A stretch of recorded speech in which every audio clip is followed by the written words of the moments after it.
अस्सलाम वालेकुम दोस्तों, आज की इस वीडियो में हम बात करेंगे एसेंशियल्स या conditions of a valid contract, जिसमें सबसे पहले हम देखेंगे इसका इंट्रोडक्शन, फिर रेलिवेंट प्रोविजंस, फिर इसकी डेफिनेशन, फिर इसके जो एसेंशियल्स हैं या इसकी जो कंडीशंस हैं। तो वक्त को ज़ाया किए बगैर शुरू करते हैं, तो चलें वीडियो को स्टार्ट करते हैं।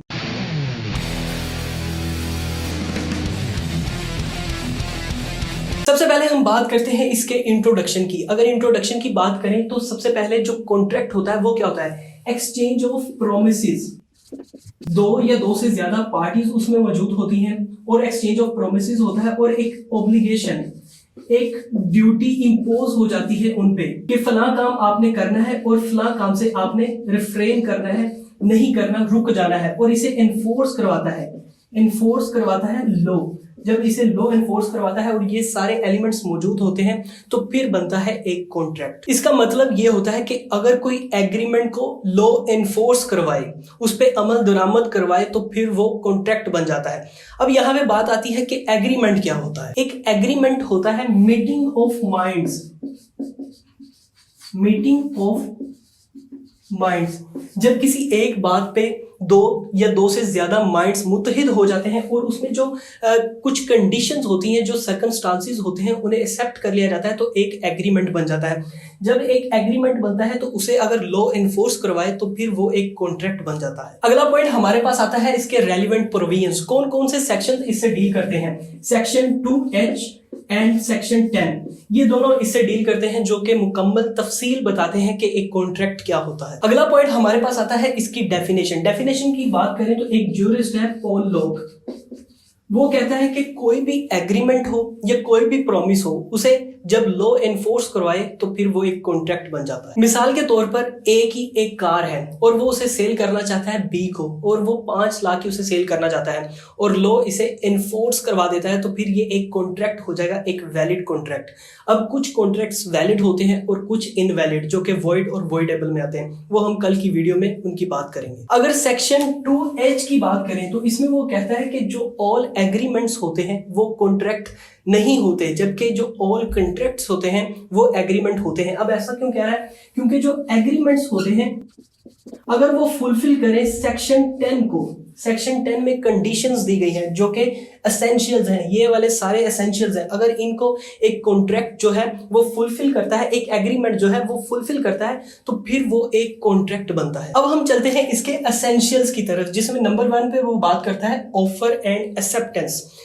दो पार्टीज मौजूद होती हैं और एक ऑफर करवाती है और दूसरी एक्सेप्ट करती है। पहला एसेंशियल ये है, जो ऑफर करवाती है उसे हम कहते हैं ऑफरर, और जो एक्सेप्ट करती है उसे हम कहते हैं ऑफरी।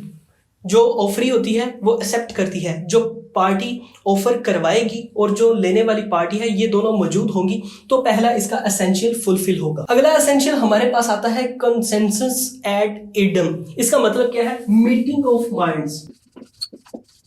मीटिंग ऑफ माइंड्स ये एक लैटिन टर्म है, जिसका मतलब है मीटिंग ऑफ माइंड्स, मतलब कि दोनों के दिमाग मिले, उन्हें समझ हो। मतलब कि मिसाल के तौर पर ए 5 लाख की कार अपनी बी को बेचना चाहता है, यहाँ पे सारी बात क्लियर है, दोनों के माइंड मिल गए, तो ये दूसरा एसेंशियल भी फुलफिल हो गया। अगला पॉइंट हमारे पास आता है लीगल रिलेशनशिप। जो दो पार्टीज आपस में कॉन्ट्रैक्ट कर रही हैं उनमें लीगल रिलेशनशिप होना चाहिए, क्योंकि डोमेस्टिक लेवल पे या सोशल लेवल पे ऐसा नहीं होता। जैसे कि मियाँ बीवी के दरमियान कोई कॉन्ट्रैक्ट हो गया तो लॉ उसे एनफोर्स नहीं करवा सकता। इसकी कुछ कंडीशंस होती हैं जो हम लास्ट वाले पॉइंट लीगल फॉर्मेलिटी में पढ़ेंगे। अगला पॉइंट हमारे पास आता है लॉफुल कंसिडरेशन। कंसिडरेशन कहते हैं मुआवजे को, मतलब कुछ पैसे हो सकते हैं, गुड्स हो सकती हैं, या इवन के एक प्रॉमिस भी हो सकता है कि फला काम आपने करना है या फला काम आपने नहीं करना।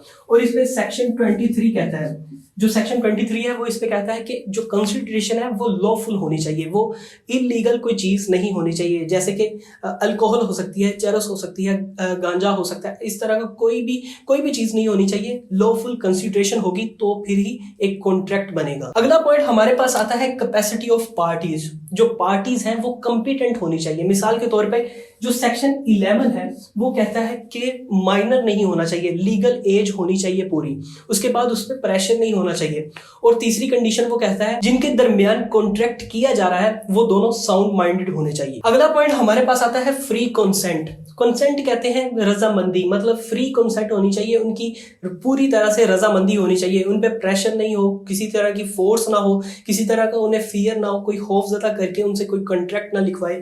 और इस पे सेक्शन 15, 16, 17, 19, 20, 22 ये सारे इस पे डील करते हैं कि किस तरह की फ्री कंसेंट होनी चाहिए। अगला पॉइंट हमारे पास आता है लॉफुल ऑब्जेक्ट, जिस पे कॉन्ट्रैक्ट किया जा रहा है। जैसे कि हमने कार आगे सेल की 5 लाख की, इस तरह की जो चीज है वो अनलॉफुल नहीं होनी चाहिए, वो लॉफुल होनी चाहिए, लीगल होनी चाहिए। जैसे कि अल्कोहल नहीं होनी चाहिए, कैनबिस जो भंग होती है वो नहीं होनी चाहिए, गांजा वगैरह इस तरह की कोई चीज नहीं होनी चाहिए। अगला पॉइंट हमारे पास आता है नॉट एक्सप्रेसली डिक्लेयर्ड वॉइड, जो सेक्शन 24 से 30 है। ये डील करते हैं कौन कौन से जो कॉन्ट्रैक्ट्स हैं वो वॉइड हो जाएंगे, जिसपे हम कल वीडियो भी बना देंगे वॉइड और वॉइडेबल पे।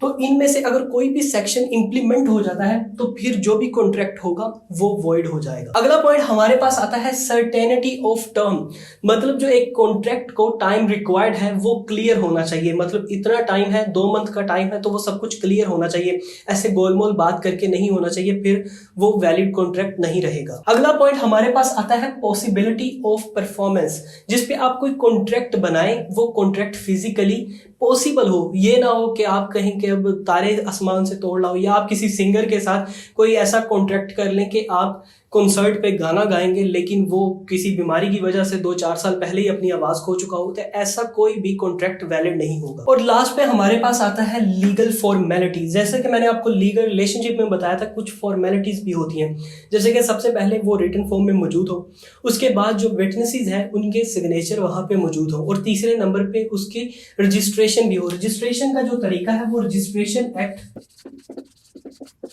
1908 का सेक्शन जो है 17 है, इसमें इसके रजिस्ट्रेशन का मुकम्मल तरीका लिखा गया है। यहां से आप देख सकते हैं अगर आपने एक वैलिड कॉन्ट्रैक्ट बनाना है। तो गाइज ये थी आज की वीडियो। उम्मीद करता हूँ ये वीडियो आपको अच्छी लगी होगी। वीडियो अच्छी लगी हो, ये वीडियो की समझ आ गई हो तो इस वीडियो को लाइक करें और इस चैनल को फॉलो करना ना भूलिएगा। खुदा हाफिज।